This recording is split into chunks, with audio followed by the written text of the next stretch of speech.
Europa Universalis 5 is a good game, don't get me wrong, but it's clear now after over 2 months since the initial release there are many problems that need to be fixed. Many of such things are bugs and performance-based issues, things that will be fixed with time. Those issues, however, are not the topic of discussion today. I'm far more interested in discussing the lack of immersion I feel compared to other Paradox titles. To be clear, I am by no means saying EU5 is a bad game or that it has no immersive elements. I am enjoying the game very much, but would like to see the core gameplay improved, hence why I am making this video. As I will be providing my opinion on the matter, I will also provide the context of my experience with Paradox Grand Strategy games. I am someone who has played the most recent Paradox Grand Strategy games such as Hearts of Iron 4, Crusader Kings 3, and the 2 games I spent the most time playing and enjoying, Victoria 3 and Europa Universalis 4. Please enjoy this footage of me winning the Scottish Civil War as Balliol in the background. With that out of the way, let's get right into it. What do I mean by a lack of immersion? When I say this, I mean that EU5 is a game that lacks a core immersive focus. This is an element that the game is built around, which immerses and engages the player. While all Paradox games have many elements which immerses the player into the time period they're playing in, each game has a focus on a specific element that I feel the game is built around. For example, in Hearts of Iron 4, the game is built around the army and its military tactics. While things like industry, resources, population, and national focuses do exist, they exist to enhance the immersion around creating a perfect army and performing the best military strategy. This is why so much attention is given to military templates so that every division feels important. This is why every successful tactic and every little encirclement feels so satisfying.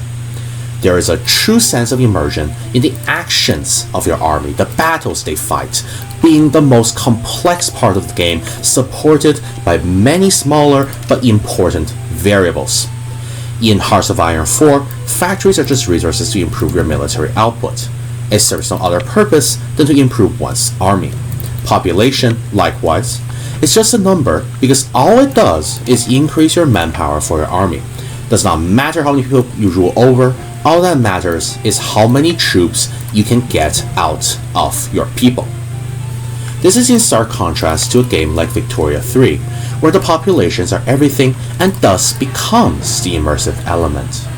Sure, you may pass laws and build buildings and go to war, but all of that is to change the lives of the people you rule and henceforth the society that they live in. Some may argue that the economy is the key focus of Victoria 3, and I would not disagree. You can certainly min-max for GDP in Victoria 3. However, the economy is just a factor of the immersion when it comes to improving the lives of the people in your nation. A stronger nation, better laws, and building workshops help the player feel immersed in shaping the very society of your nation. In Victoria 3, elements like political clout, GDP, standard of living, laws, acceptance, and much more are elements which build up the immersion of a society, a games where it feels impactful to make your people's lives better. The same argument can be made for CK3 and EU4. In CK3, the focus of the game is placed on the player character. Every element, be it land, relationships, or events, are designed to immerse the player in role-playing. In EU4, the most immersive focus was land. The focus was placed on how much land you could acquire, built up on mission trees, ideas, modifiers attached to a nation or land. This is why role-playing feels very immersive in CK3, and why growing an empire larger felt great in EU4. EU5, however, to me, feels like a very different game in terms of this form of immersion. Not saying there is no immersion in the game, there is plenty. Just look at how many historical events there are. Their significance, of course, can be debated. What I am saying is the fact that there seems to be a lack of focus on what element of the game a player should feel most immersed in. I may be very wrong on this, but I feel the fact there is no defining immersive focus in EU5 has made it so that nothing truly stands out in an immersive way to the player. Nothing in EU5 so far makes me feel the heights of immersion as I do in other Paradox games. Every system is so equally complex and intertwined that they all feel so important that nothing actually feels as immersive as they should. I cannot look at a population culture graph and feel as much satisfaction as I can in Victoria 3. I can maneuver or design an army in EU5 that gives me the immersion like it does in Hearts of Iron 4.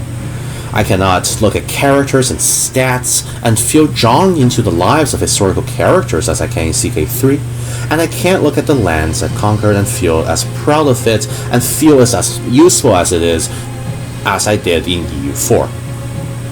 In many ways, it feels as if the complexity of EU5 is done in the wrong way. All the systems in the game feel equally complex, and as a result, nothing feels as important as it should. Even with situations, international organizations, and country-specific events, the lack of immersive focus has made playing each nation decrease in overall immersion.